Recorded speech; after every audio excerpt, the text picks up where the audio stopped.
Thank you all for being here this evening. What we see tonight that is going on in our city is very disturbing.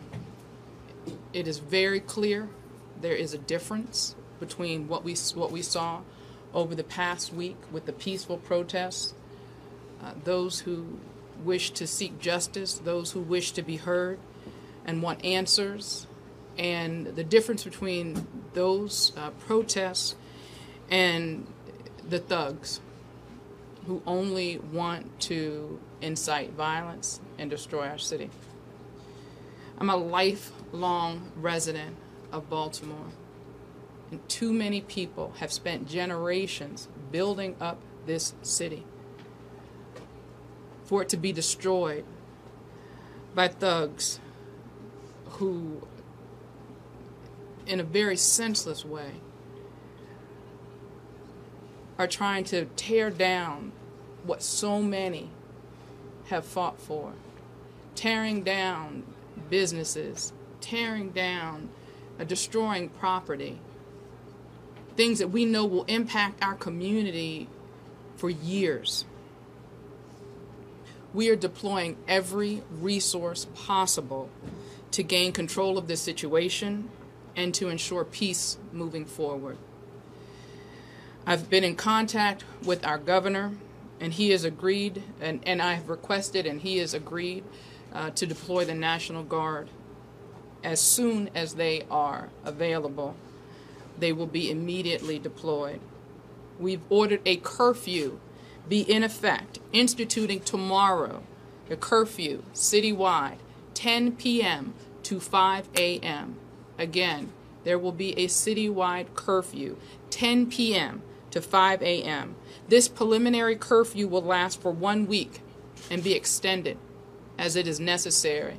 Let me be clear, we already operate under a juvenile curfew, and those young people who are 14 and under have a 9 p.m. curfew because it is a school night.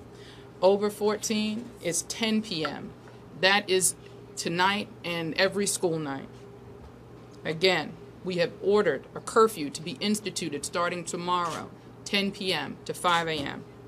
And we've also activated the Emergency Operation Center to be available to have a administration-wide response to the incidents as they occur. I want to thank City Council President Jack Young for being here. I want to thank Councilman Brandon Scott for being here. Also, Councilman Eric Costello. I want to thank Kiefer Mitchell for being here on behalf of Governor Hogan and for all of your work coordinating this response. I'm going to ask Colonel D'Souza to speak, and then I will ask Council President Jack Young. Colonel. Thank you, ma'am. Good evening, everybody. I'm Colonel D'Souza, Colonel Darrell D'Souza. I'm the Chief of Patrol for Baltimore City Police Department. At this point, I just want to mention a couple of things real quick, is that, like the mayor said, we love our Baltimore city. Right now, we're seeing unprecedented type of violence throughout the city, mainly towards the west side of Baltimore. We're not going to tolerate that. The police department is not going to stand for that. We're fully deployed at this point. We cancel leave for all our police officers. So they are deployed on the streets as we speak. Each shift is fully staffed. We called in outside resources from all over the state of Maryland to give us an assist here. We're not going to tolerate this. Our priorities right now is to restore order in the city. Our priorities right now is officer safety and the safety of the community. Thank you. Council President. Good evening.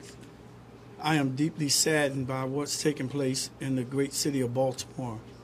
This reminds me of 1968, when the riots were taking place during the assassination of Dr. Martin Luther King, where people were destroying their own stores and properties in their own community.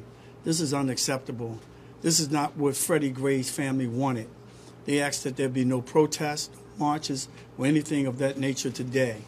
And the organizers of those marches are not participating in what's taking place today.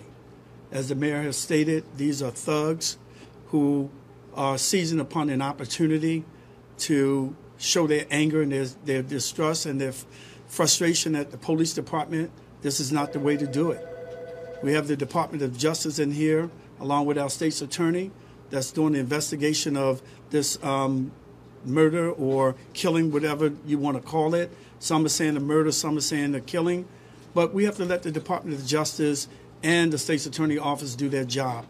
We can't rush to judgment. A lot of people are saying, let's, get this answer now. Our job is to get it right. It's your job as the media to report that. And I just want to say this because I'm heartbroken and I'm disturbed about how the news media are focusing on the negativity of this city and not looking at the great things that are going on in this city. We have young people who are out there protesting peacefully, but you're not focusing on them. You're focusing on those that are burning down buildings and rioting throughout the streets of Baltimore. Show the positive people who are out there trying to stop these folk from doing this. These are not the people who live in Sandtown, Winchester, that are out there looting and burning down the stores. These are people that's not even connected to that community. So the media need to make this perfectly clear. It is not the people that are living in Sandtown, Winchester, or the people who live in Gilmore Homes. These are opportunists that are out there destroying our city, and we're not going to tolerate it.